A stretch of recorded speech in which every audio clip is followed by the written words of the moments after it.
Hey everybody, welcome to the program. Today I'm looking at Goldmine's 1993 annual. Now what the heck is that? Well, it's kind of a magazine and it's kind of a price guide, sort of strategy guide for collectors.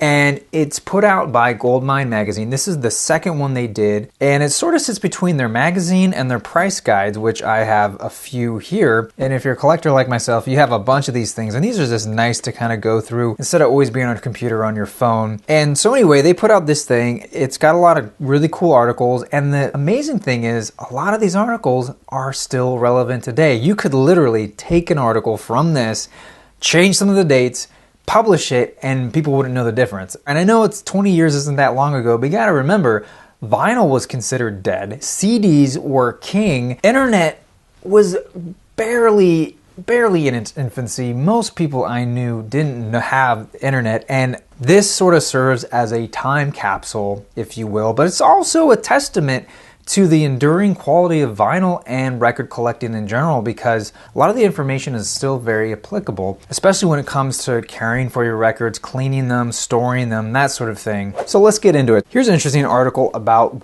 record care made difficult. I love this article. It talks about storing your vinyl records, talks about cleaning them. And again, what's awesome about it is that all of this information is still relevant today. It's still useful. Another thing that's interesting is that it talks about never storing them in polyline sleeves, because the plastic can actually over time break down and leach onto the records, and while it's not permanent, it's really hard to get rid of, and I've never heard of that. Another thing that it says, it's better to put them in rice paper, because say there's a fire in your house, the heat from that fire, even if it doesn't destroy the records, can cause the polyline sleeves to melt onto the vinyl. And while I think that's a valid point, if it's getting that hot in your house, I think your vinyl is going to get warped anyway. So I'm not going to be too worried about that. And I've never seen rice paper for sale, rice paper inner sleeves. And that doesn't mean they don't exist. But if Mobile Fidelity puts my album in a polyline sleeve, I'm going to assume they kind of fixed that leaching thing. And this is a thing of the past. But if you guys know otherwise, let me know, because I'm always down to learn more. Oh, this is interesting. How long will your compact discs last? And it talks about CD rot, which is stuff we talk about today. And this is a very relevant article. I gotta tell you though, the last paragraph for this article cracks me up. And if you'll indulge me, I'm gonna read it to you. Nothing is forever, but with proper handling and care, CDs should last until a new improved format comes along, probably a higher resolution digital format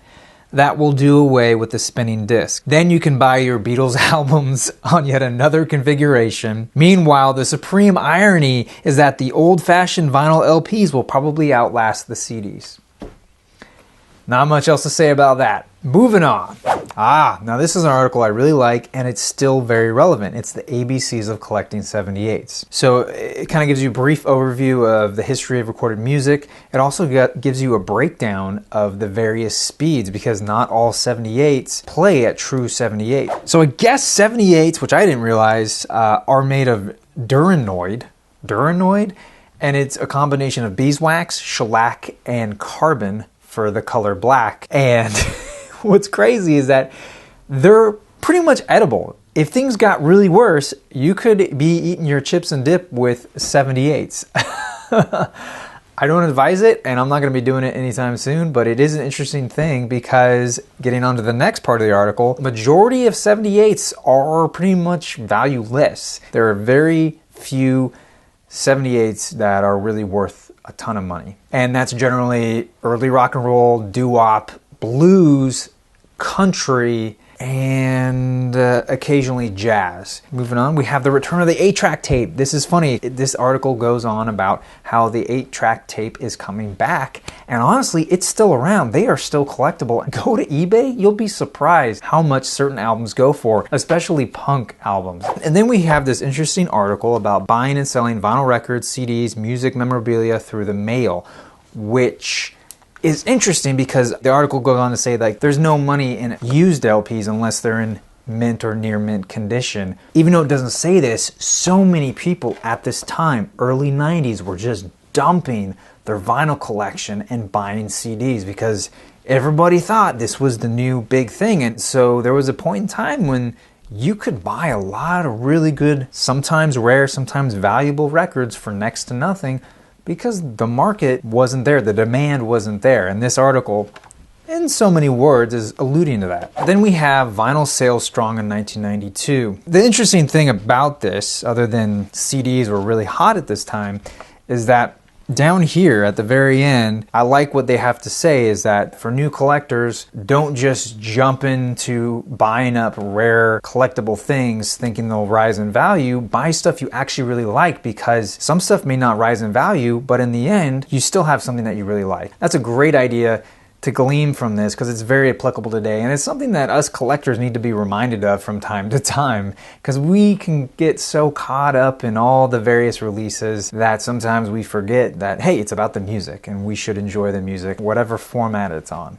This is my favorite article. It's the 50 LPs and artists most commonly found in thrift shops, and I can tell you that a lot has changed and a lot hasn't changed. I mean, you see a lot of Bill Cosby, Connie Francis, 101 Strings, Shelley Berman, Lucky Strikes Presents. I see that all the time. 60 Years of American Music Loves Best. I think I said that wrong. Firestone presents your favorite Christmas music. See that all the time. And of course, infamous Herb Alpert and his Tijuana Brass. Finally, the annual ends with the Goldmine Record Grading Guide, which is something that is in use today. And by and large, this is pretty much the version we know today. It's been revised quite a bit. The mint designation, we don't use that anymore because there's really no such thing as a mint record. I mean, an album can come straight from the manufacturer and have defects. It could be warped. It could have a seam split. There could be a slice in it. I mean, any tiny little imperfection would deem it